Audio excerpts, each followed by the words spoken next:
Shalom and greetings to you all. And one of my favorite events of the week was the birthday of a great thinker and mentor to many, Baruch ben Mordechai, with sage wisdom and caring, an influence for so many over the time. We should all be thankful for the great influencers and teachers that we have in life. Speaking of thanks, Thanksgiving's coming. Start thinking of the things you can give thanks for. What comes to mind? Your family, loved ones, your friends, freedom, relative peace, faith, health, your pets, the ability to be independent, technological access to a world of information and entertainment. It had never been dreamt of before. Maybe it's the food you have access to, the somewhat ease of transportation. How about the untold amount of leisure activities? There's so many things to be thankful for. Financial successes, clean water and air, music, art, cultures. All the cultures you can enjoy worldwide. How about even just the ability to give and share? There are so many things for you to be thankful for. And you can be thankful that you don't have to worry that a group of barbarians will come and cut your throat in the middle of the night. Although not everyone everywhere can be so thankful. Take a few moments. Think of what you can be thankful for. And if it's people, then tell them. Now, just a few short years ago, many were very unhappy with the concept of Thanksgiving as a traditional holiday, the way it really was. And it celebrated genocide, American imperialism, it glorified racial violence, slavery. Yeah, I never got that memo. Thankfully, I haven't heard that song lately. But I personally like the concept of family, friends, and being thankful to God, because I think that's really an important thing. Now, we originally learned that pilgrims landed at Plymouth Rock, and the natives, and I'm not sure you're even allowed to call them natives anymore, greeted them, helped them survive in the New World. And that's where it came from. Couldn't we acknowledge a little niceness now and then? It was modeled on Sukkot, the Thanksgiving festival to God, for the bounty of life, and it's still thanks for the bounties you have in life. Spend some time with family and friends. You know, it's the same everywhere, in all societies, in all families, because no matter what anyone says, it really is a small world after all, isn't it? It's a world of laughter, a world of tears. It's a world of hopes and a world of fears.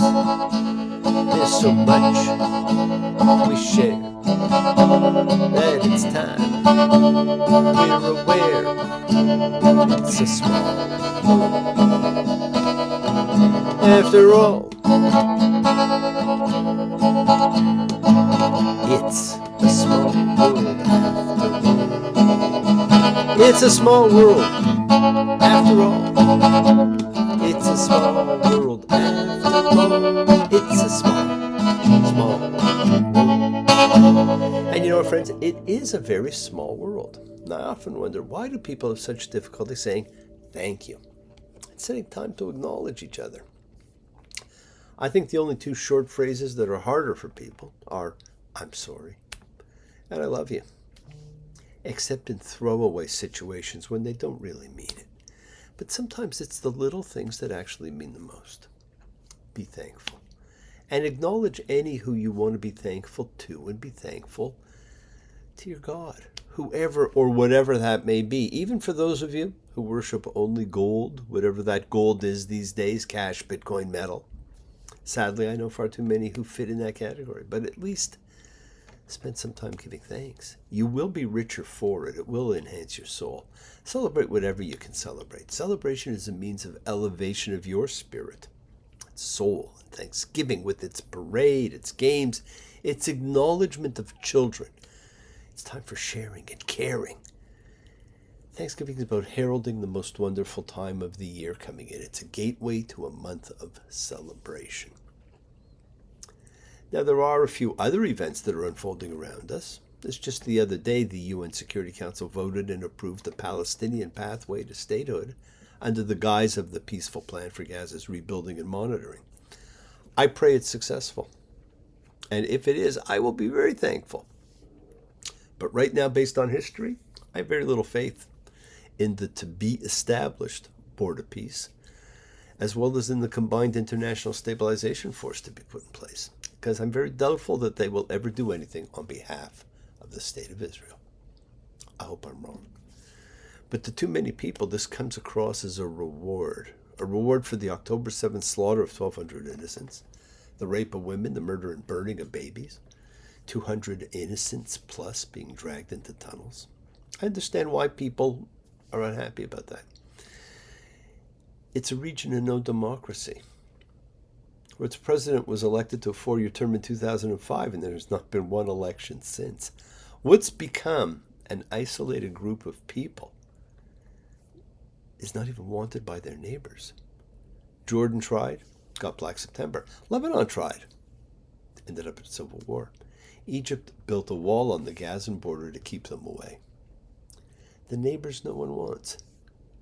How often have we said, please God, give me good neighbors? And often many don't want neighbors who are different. But these are the people with the same language, the same religion, the same culture, but they're still not wanted. And that's because of the complete indoctrination that has occurred. Sadly, history does repeat. This has been tried before. The military force has to act, and act fairly and properly. I truly believe that deep down nobody wants to see any people anywhere suffer. But statehood is something that has to be earned through effort, not terror. Perhaps there should be no recognition of anything on a promise to one day hold elections. Support and recognition should come as a result of fair and impartial elections, of no more payments for the murder of Jews, of proper education and progress, not weapon accumulation, of a civil working society instead of a terror network. And of course, Hamas has rejected the plan and announced they're not going to be disarming at all. Of course not. There is a not-so-secret call for help going up among the Jewish community the world over, because anti-Semitism is growing in every corner of the globe. Help! I need somebody. Help! Not just anybody. Help! You know I need someone. Help! This cry for help that has not been heard before. This could be a dangerous reward for global anti-Semitism. And while this is occurring on the world stage, new Canadian passport rules took effect. Passports always state the place of birth of someone, and a Canadian citizen on renewing their passport found that if they were born in Israel, Palestine would be listed instead. They were not happy, to say the least. That's not for everywhere in Israel, but among the cities chosen to be Palestine and not Israel is Jerusalem, the capital of Israel for its last 3,000 years. Good job, Canada. And in their effort to show their support of Jews, France, the European country that has driven the most modern Jews from its shores, has decided to officially promote Captain Alfred Dreyfus, the Jewish officer falsely convicted of treason and forced to spend years in Devil's Island, supported and defended by the great Emile Zola, to the rank of Brigadier General. Unfortunately, these days there's too many who now know nothing about the Dreyfus affair of 1894. They did some research. They say it became one of France's most divisive political scandals. Alfred Dreyfus was a French Jewish artillery officer, wrongfully accused of passing military secrets to Germany. And despite there being no evidence against him, he was arrested, court-martialed, and imprisoned, igniting a bitter national debate that pitted supporters of justice and truth against the rising waves of anti-Semitism. It gave rise to the J'accuse of Emile Zola. Thankfully, soon to be the outgoing French President Macron, the first recognizer of the non-existent state of Palestine, declared July 12th to be National Day of Commemoration for Dreyfus, being the date of his exoneration after 12 years in the worst prison in the world. He stressed the importance of recognizing, preserving, and nurturing the vital spirit of Dreyfusism. Pandering only goes so far. It is too little too late. It'll be nice to see this guy gone. Pretending to oppose anti-Semitism while encouraging it on a national level can only fool certain people for so long. And unfortunately, a lot of people are being fooled into thinking that never again is never again, while it is still in the planning stage. I hate to see what New York's going to become. I hope that for Thanksgiving this year there is a real cause for thanks, as we can still come together, because we come together as a group to honor and pray. We observe as a community, because we are a collective consciousness of seekers showing faith. Any and all faith, all are welcome. Love, any and all love, all are welcome. It is a true fellowship, a true chavura, as we express our nature, kindness, compassion, thoughts, feelings, hopes, dreams, and wishes that unites us all. In this community house of spirit, Beth Ruach, sharing and bringing light, keeping fear at bay. And even though together we're individual in our approach, each connecting in his or her or their own way. So once again, please do go ahead. Invite everybody you know, some physically, the rest digitally, psychically, emotionally, spiritually, to gather and share from Psalm 133, the Hine Matov, come together. Hine Matov, Shevet Kavim Gam Yachad. Hine Matov, Shevet Kavim Gam Yachad. How good and how pleasant it is for brothers and sisters together. Community. Community. Community. Together. You know what? We support each other in this community. Let's all spread love, goodwill, fellowship to the world. Remember, friends, this is you setting aside a little bit of sacred time in your sacred space to honor and converse with whoever, whatever you happen to believe in, because we all believe in something. It is a part of your kavanah, your intention that you put out to the universe. It's your goodwill. Goodwill and intention are the roots of what you can control, of what you can correct. It is your intention that sets in motion everything that occurs in your lives, my friends. And it's goodwill, energy, light that we send to help heal whoever you know that needs it. Healing and renewal is for everyone, because it flows through space, finding those in need. So send it out for those you know, for the souls and spirits of everyone you love. So think of whoever that needs healing and renewal and love, or just plain goodwill. Focus on them. Call their names. It's not just for people, it's for our pets, it's for the earth. It is the healing of the world. The tikkun olam, that is part of our spiritual genetic makeup. Part of the healing of the world. So when we send thoughts and energy for health and renewal and goodwill for everybody, they don't have to be sick. It is the prayer for the sick, but it is for all those in our hearts and our minds. Let's all send energy out for the people in need everywhere. Special thoughts and prayers always for those in need of assistance. We pray for those who need prayer. We don't have to know them. We want health, recovery, good life for everybody around us, for those close to us, for Martin and Paulie, for Alan, Corey, for Roberta and the Lioness, the Carsonian one, for Victoria, the Kabbalah Club, and Gabriel, for Sad Terry, Drake, and Luke, and Ruth, and Chrissy, for the Elf and PJ, for the Fairy Godmother who needs our prayers but would never ask, for Marlu, Shelley Winston, and Inura, for Alana, for Fern and John, Maria and John, Doria and Gloria, for Connie and Ronnie, for Tally and Maya, for Nina and Danny, for Jeffrey, for Ashley, Dale, Stephen, Cheryl, and Nessa, for all of those suffering and in need. And let's not forget to include all of the familiars of our lives, all of our sacred animal friends everywhere, for everybody you know in need, for the whole world, and for Mel. We pray for those who need prayer. The whole world needs prayer now. Friends, it is the kindness, the healing wishes, goodwill, and love we all send out. It just circles the world finding those in need. So thank you, each of you, for all you do, for all you care. Because the world is a world of spirit. The spirit, my friends, never dies.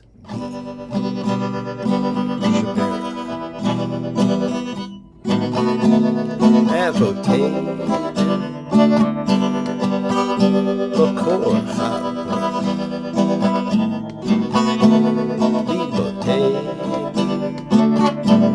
May the source of strength bless the ones before us.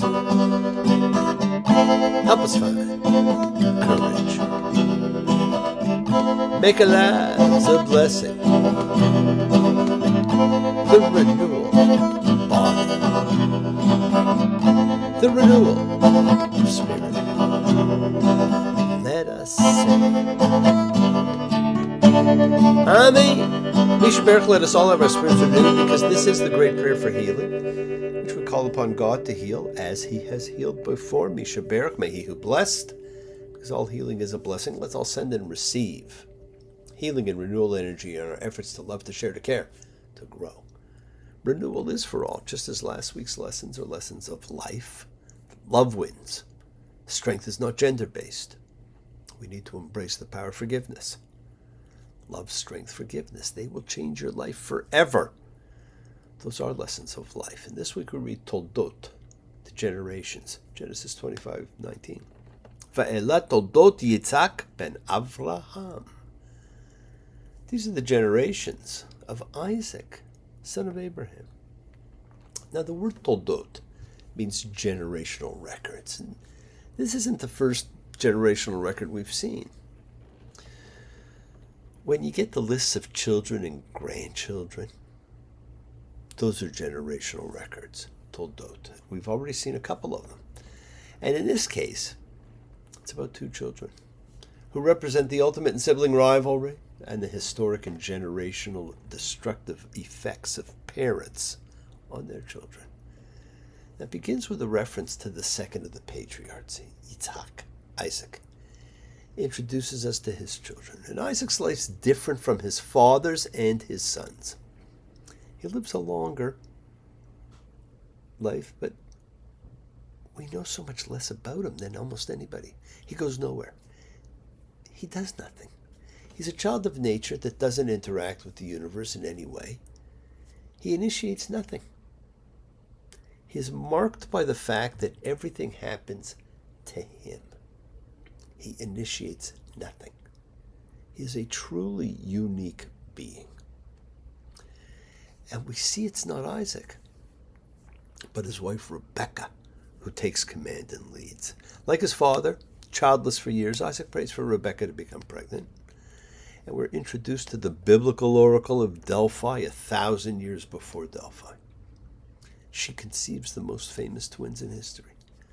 How their choices unfolded in the most dramatic biblical story of karma ever imagined. As every choice we're going to see is a clear cause that brings an effect, rippling through generations. Now, this parsha covers the birth and youth of Esau and Jacob. Esau selling his birthright, Isaac blessing Jacob, Jacob's leaving home, Esau marrying Ishmael's daughter. It is about the fight for parents' love. It's about great sibling rivalry. It is generational, male and female. The damage of family divisiveness and how it often can lead to manipulation, deception, fear, projection. This is about every family you've ever known. It may even be about your family. It's all this and more, with everything going around that great hydra with its many heads. Karma. Genesis 25:20. Isaac was 40 years old when he took Rebekah, daughter of Bethuel, the Aramean, from Paddan Aram, sister of Laban, the Aramean, to him as a wife. And Isaac prayed to the Lord for his wife because she was infertile. And God was prevailed upon by him. His wife Rebekah became pregnant. And the children struggled inside her, and she said, if it's like this, why do I even exist? She went to inquire of the Lord, and the Lord said to her, 2 nations are in your womb. 2 peoples will be dispersed from your insides. 1 people will be mightier than the other people, and the older, the younger will serve.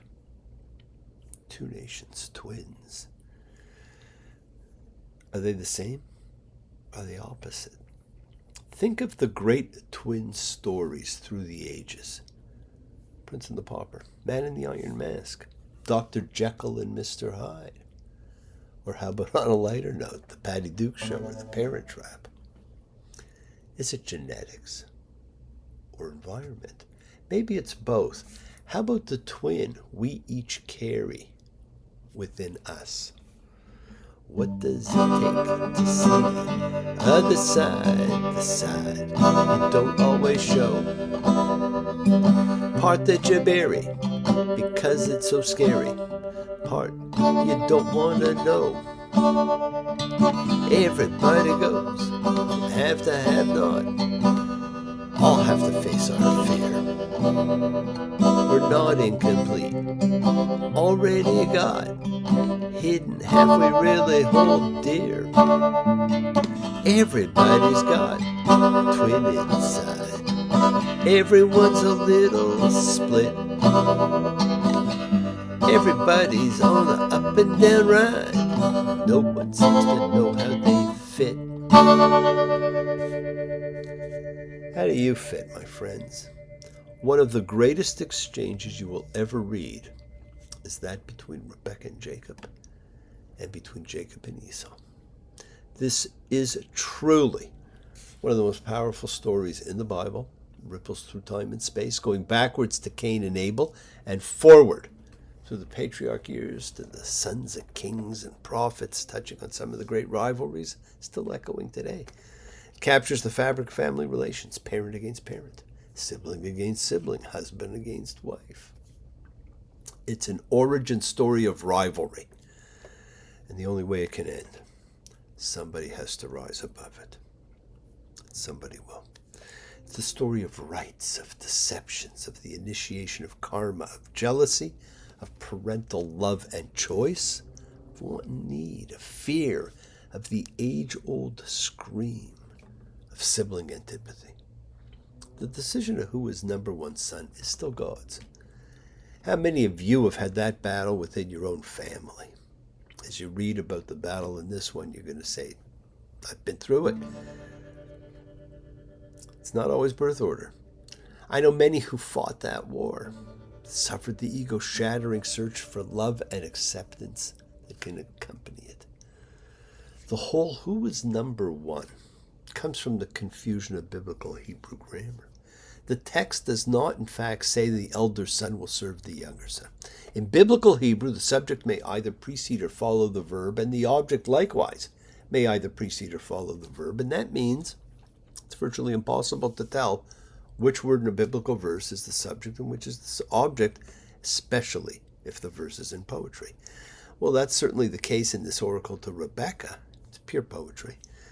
And therefore it can mean the elder will serve the younger, but it can equally mean the elder, the younger will serve. Like the Delphic oracles in Greece, this prediction contains two completely opposite meanings. And therefore the person who received it, Rebekah, can hear whatever she wants to hear. It can be understood to mean that Jacob will serve Esau, or that Esau will serve Jacob. Genesis 25:24. And her days to give birth were completed, and here were twins in her womb. First came out after, ruddy, like a hairy robe. They called his name Esau. After that, his brother came out. His hand was holding Esau's heel, and he called his name Jacob.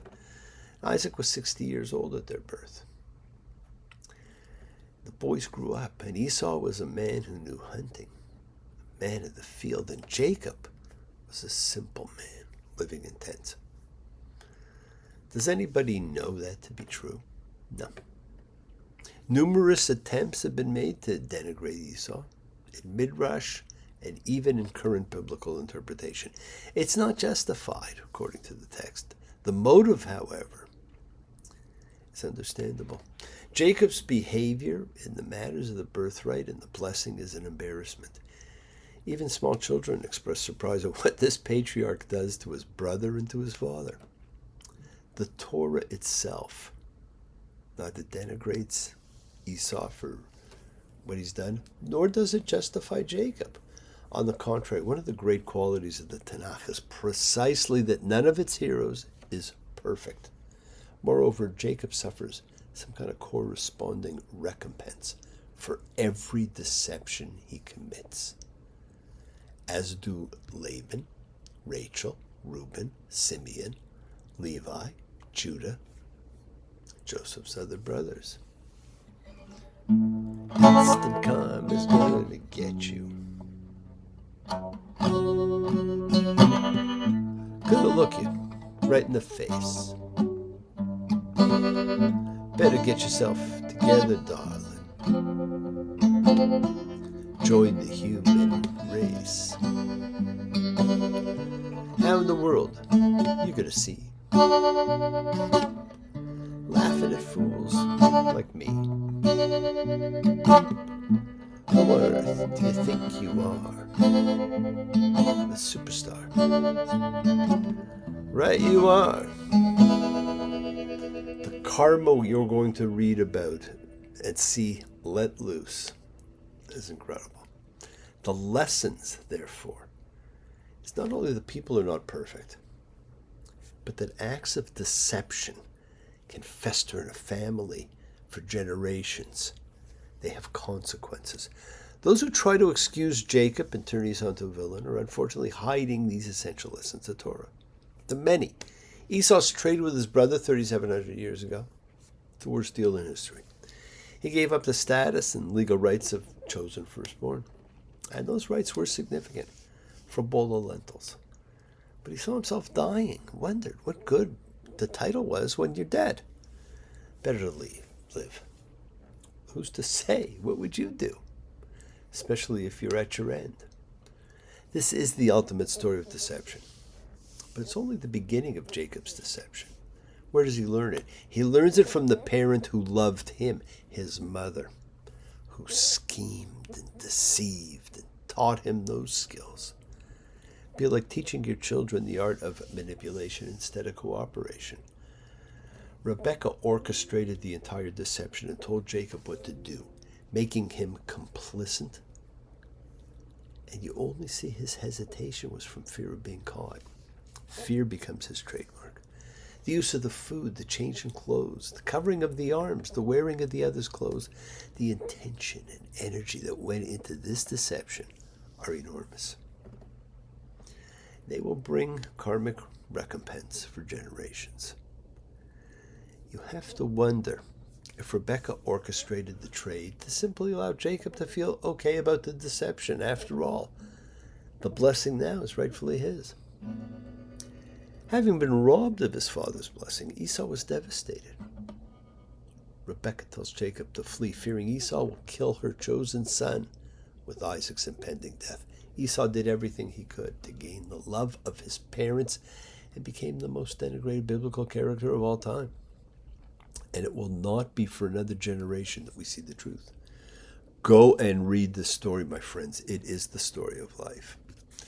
Yes, the world is sacred. So is the beginning. Express your gratitude. Light a candle, make a wish. Celebrate your life. The lives of those you love. Share your feelings with them. Live free, be free. Honor your freedom. Be well, be happy, be blessed.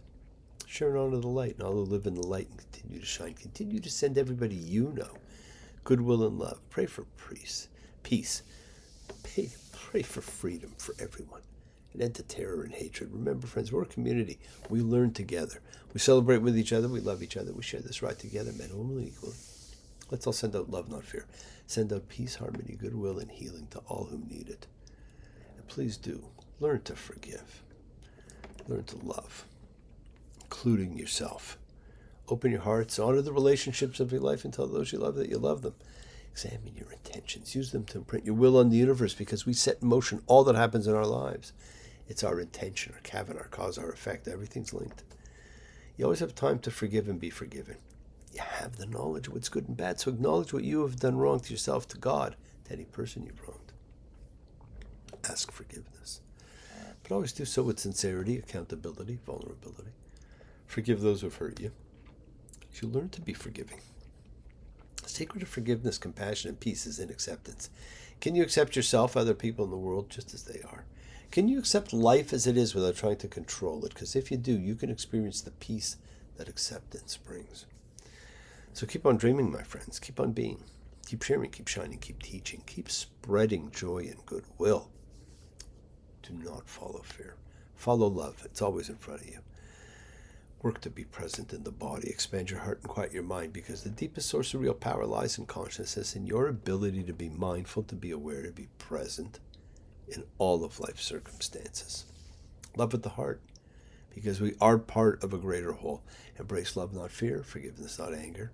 Be there for someone, because someone will always be there for you, whether you know it or not. And continue to explore faith and belief and what they mean to you. And never accept shame as a natural state, because whatever you feel, others have.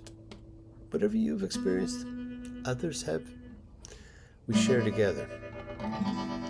We learn together. We're here to help each other. We are each of us simply trying to find love and acceptance and support. We all have or could have that special someone in our lives, so find them. Tell them what they mean.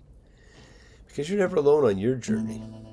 Listen to the voice of God as he talks to you. Remember, your connection to God and all that he has created in body and soul, it's a part of you. It's a part of me. It's a part of all of us forever. Examine the deceptions of your lives. Make amends. Think of what you need to give thanks for. Who you need to give thanks for. For mothers, for fathers, for brothers and cousins. Think of them more than just now and then.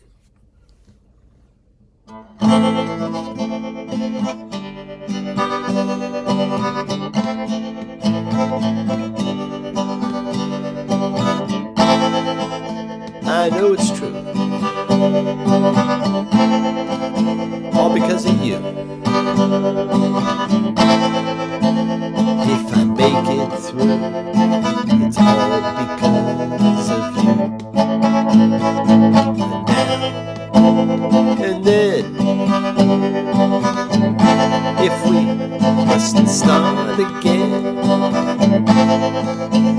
we will know for sure that I